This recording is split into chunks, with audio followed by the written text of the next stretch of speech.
Transparency International олон улсын байгууллагын хийсэн судалгаагаар энэ авилгын төсөөллийн индексээр за нэлээд дээгүүр дэлхийд ирмэлэгдэж байгаа улс орнуудын энэ авилгатай тэмцдэг байгууллагынх нь удирдлага их тогтвортой ажилладаг юм байна. Дунджаар нэг 10 жил. Энэ индексээр нэлээд сүүл мушигж байгаа улс орнуудын авилгатай тэмцэх байгууллагын удирдлагууд маш ойр ойрхон солигддог ийм судалгаа гарчээ. Монгол улс авилгын тухай хуулийг анх баталсан цагаас хойш 11 жилийн дараа энэ авилгатай тэмцэх байгууллага байгуулж ажилласан. Энэ байгууллага байгуулагдаад өнөөдөр 18, 19 жилийн нүрийг үзэж байгаа.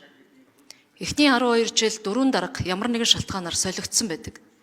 Сүүлийн 6 жил одоо даштаваа дарга бас үр дүнтэй ажиллаж байгаа гэж үзэж байгаа.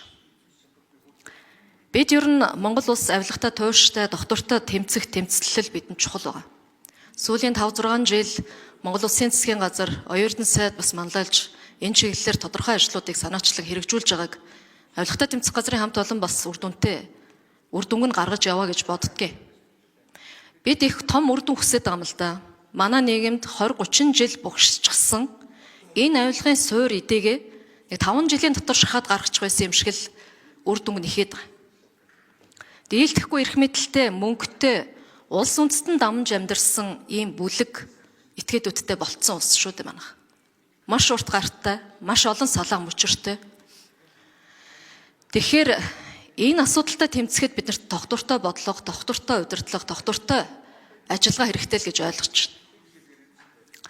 Авилгатай тэмцэх газрын мөрдөн шаардлага ажиллагааны үр дүнгээр төрийн өмчт компаниудын санхүүгийн сахилга бат сайжирсан, улс орон нутгийн төсөвт оруулдаг мөнгөнд нэмэгдсэн гэж тайлгансан байлээ. Би санал нэг байгаа.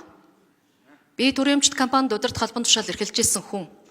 Энэ байгууллагын үйл ажиллагаанд шалгагдаж өгсөн зөвлөмжийн дагуу үр дүн дэвшлүүлэх ажлыг зохион байгуулж ирсэн хүний хувьд би энэ хамт олон үр дүнтэй ажилласан гэдгийг хэлнэ. Харин бид нар нэлийн хурдтай, илүү их үр дүнтэй ажилласаа гэвэл авилгатай тэмцэх газрынхаа бүтэц оронтой, хөрөнгө хүч энэ зардлын асуудал дээр нь анхаарах цаг болсон гэж харж байгаа. Өнөөдөр магадгүй улс төрийн шийдэл гаргасан бах. Бараг 400 бүтээмжийн менежер, хяналтын менежер, төрийн өмчт 123 компани томилогдож байна гэж 5-6 сая төгрөгийн цалинтай хүмүүс. Тэгвэл энэ авилгатай тэмцэх асуудлынхаа үндсийг улс төрийн намууд, улс төрчид бид өөрсдөө эхлээд манлайлаад явъя л та. Энэ 400 ажилтныхаа 200-г нь ядаад авилгатай тэмцэх газар оронтойтой цалинтай нөхцөлд тийм төсвөн байгаа юм бол.